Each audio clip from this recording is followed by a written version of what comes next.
Hola, bienvenidos a Vida de Letras. Continuamos compartiendo con ustedes desde la Filey 2019.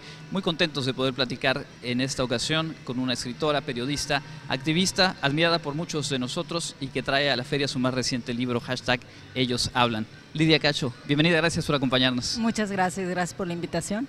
Bueno, ¿quiénes hablan en este libro y cómo fuiste seleccionando el perfil de los hombres que tuvieron que abrir y recuperar muchos momentos que quizá no hubieran querido recuperar en un principio?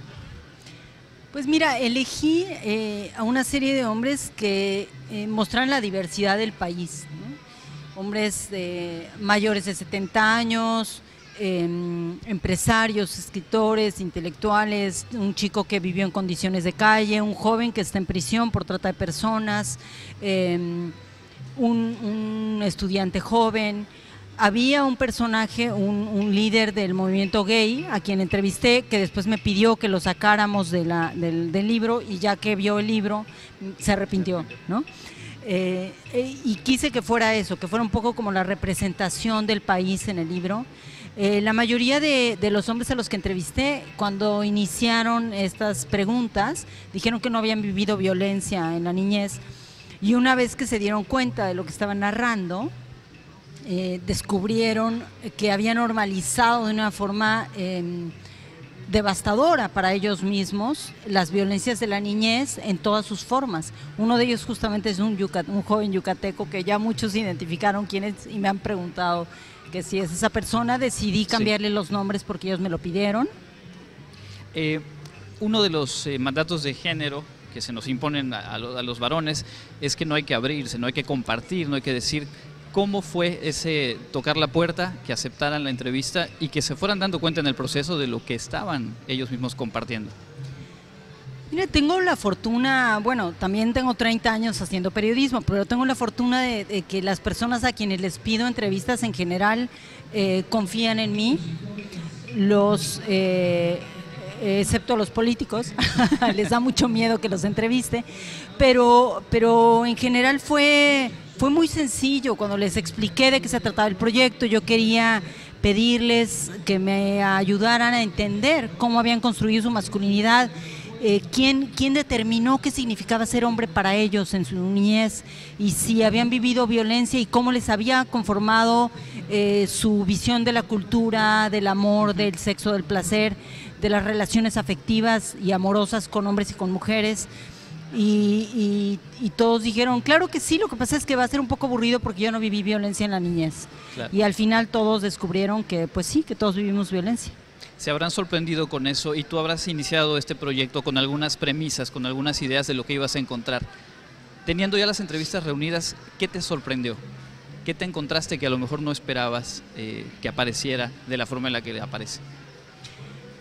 Mira, es muy curioso porque, bueno, tú lo sabes, pero cuando eres periodista y estás tan acostumbrada a hacer entrevistas, siempre partes de la noción de que a la persona a la que vas a entrevistar se entiende a sí misma y entiende lo que quiere narrar en el momento en que acepta la entrevista y que sabe de qué se trata. Yo nunca doy las preguntas por adelantado, pero sí, por supuesto, que les expliqué que me interesaba en el contexto de todo el movimiento Me Too, de las denuncias de violencia y acoso y hostigamiento, que ellos expusieran por qué creen que existe esto, ¿no? Por cómo se ha formado y cuál es su postura al respecto. Y lo que sí me sorprendió, sobre todo cuando estaba haciendo las transcripciones, fue lo doloroso que fue para cada uno de ellos dar esta entrevista, por un lado, y por otro lado, el hecho de que en todas ellas, cuando estaba transcribiendo, porque siempre hago las transcripciones yo misma, no me gusta dárselas a nadie más, todos me decían, es que eso nunca nadie me lo había preguntado, y son las preguntas más elementales que cualquier ser humano se hace en general, según yo, ¿no? Pero según yo como mujer, por supuesto, y como hija de una psicóloga. La mayoría nunca se habían hecho las preguntas que les hice, y tenían mucho miedo de enfrentar las propias respuestas, ¿no? Mirarse al espejo como hombres y mirar a sus padres y reflejarse en esa propia masculinidad, y algunos, en los casos de los que son padres, también reflexionar sobre su paternidad, ¿no? En el momento en que estaban haciendo la entrevista, descubrir que porque había ciertas cosas, actitudes, comportamientos que tenían que estaban, según ellos, contradiciendo todo lo que sus padres habían hecho y resultaba que era todo lo contrario, ¿no? Estaban reproduciendo el modelo. Hay dos ideas que te he escuchado decir sobre el libro que me llaman mucho la atención. El machismo como una trampa y el miedo, que es la raíz de esa violencia, pero el miedo de nosotros como hombres a los hombres violentos o a esa misma violencia, al bully. ¿Qué nos puedes compartir de esos dos conceptos? Creo que esa fue, de todos los descubrimientos, además del profundo sufrimiento que tienen los hombres, justamente sobre el descubrir el momento en que nació su noción de ser hombres de verdad, aceptados por la comunidad, la sociedad y la familia. Lo más doloroso es siempre ese miedo a enfrentar al patriarca, ¿no? Al patriarcado en general, cultural, político, y eso explica mucho, a mí me ayudó a entender mejor por qué somos una sociedad tan sumisa frente a los políticos corruptos, agresores, violentos, maltratadores, y la corrupción como una forma de machismo también, ¿no? Y el gran descubrimiento para mí, sin duda, en este libro fue el miedo que los hombres le tienen a los hombres. Es decir, casi todas las mujeres, cuando documentamos el feminicidio, la violencia, el abuso sexual infantil con niños o con niñas, entendemos que las víctimas tienen mucho miedo a sus agresores, entendemos que los jóvenes estudiantes tienen mucho miedo de ser agredidos por los militares que ahora la hacen de policías, ¿no? ¿Por qué? Porque están entrenados para matar y para estar en la guerra, no están entrenados para proteger y hacer seguridad pública. Pero lo que no entendemos es que en general tienen un miedo histórico hacia no ser aceptados por los de su propio gremio, por los de su propio género, que son los otros hombres, ¿no? Y eso logra conjuntar y fortalecer la opresión histórica y sistémica. Claro. Hay en el rango de edades de los hombres que participaron, pues un espectro bastante amplio y hay al menos 3 generaciones retratadas. ¿Qué recuperas de cómo ha ido cambiando el machismo en esas 3 generaciones? Mira, he recibido una cantidad de cartas, incluso escritas a mano. Subí el otro día en mi Instagram una carta hermosísima que me llevó un lector muy, muy joven a una de las presentaciones después de haber leído mi libro. Otras me han llegado por mis otras redes sociales. Los más jóvenes, los hombres que tienen entre 17 y 25 años que están leyendo el libro o 30 años, han descubierto que ellos ya se estaban rebelando contra ese machismo, pero no le habían puesto nombre, ¿no? Los que tienen entre 30 y 50 ya se habían sentado en el conformismo de decir esto no puede cambiar. Sí lo entiendo, sí lo reconozco como machismo, si hay una parte que me molesta, si hay una parte que me duele, hay algo que resiento y resentiría de mi padre hasta su muerte, pero lo perdono porque eso significa ser padre y ser hombre. Y los mayores, curiosamente de 60 años, que están descubriendo ahora toda esta nueva narrativa, son capaces de hacer una reflexión mucho más profunda sobre lo que debieron haber sido y no fueron, y eso es muy conmovedor. Es muy interesante, ¿no? Como la mirada desde 3 puntos de la vida puede ser diferente, sí, del mismo fenómeno.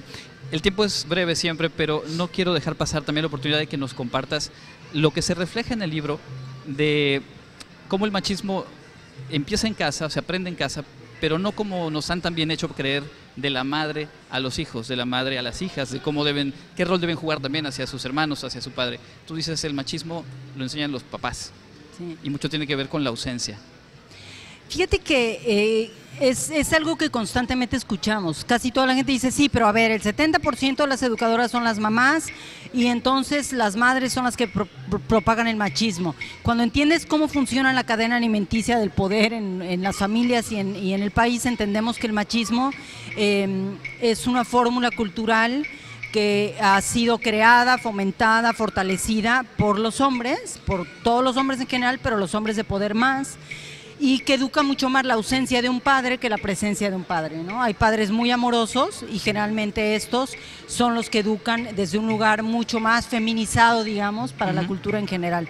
Pero el padre ausente, el padre que solo se dedica a hacer dinero, el padre que se corrompe, el corruptor, el político, el maltratador, ese es el que educa con la violencia.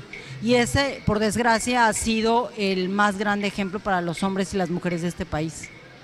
¿Concluirías en que hay posibilidad de que esto se rompa Platicaste no solo con los hombres que te dan testimonio, sino con especialistas. ¿Hay casos de éxito? ¿Podemos pensar que hay una muchos casos de éxito, hay muchas entrevistas aquí con especialistas que están trabajando con hombres de todas las edades y yo sí creo, estoy absolutamente convencida que hay posibilidades de transformar toda esta violencia en una nueva cultura y en una nueva narrativa y que los hombres tienen que participar de ella y sobre todo los hombres tienen que dejar de defender a los agresores. En el momento en que un hombre defiende a un agresor cuando una mujer denuncia una violación, un acoso, un hostigamiento, se convierte en cómplice. No pueden echarse para atrás y ocultarse y decir, bueno, qué barbaridad, es buena persona, pero la acosó, la violó, la maltrató. No, tienen que tomar una postura y llegó el momento para que todos los hombres que no ejercen violencia tomen la postura en el lugar correcto de la historia. Pues Lidia Cacho, muchísimas gracias por este tiempo, por este trabajo y por lo que le estás dando a una sociedad que tiene que empezar a hablar de estos temas desde esa mirada. Al final de cuentas eso nos va a beneficiar a todos, empezando por los propios hombres, creo Muchas yo. gracias a ti. Muchas gracias. Ya nos Amigos, vamos a la presentación corriendo, gracias. Esto fue Vida de Letras, nos vemos Muchas adelante gracias. con más cosas desde la Filey. Gracias.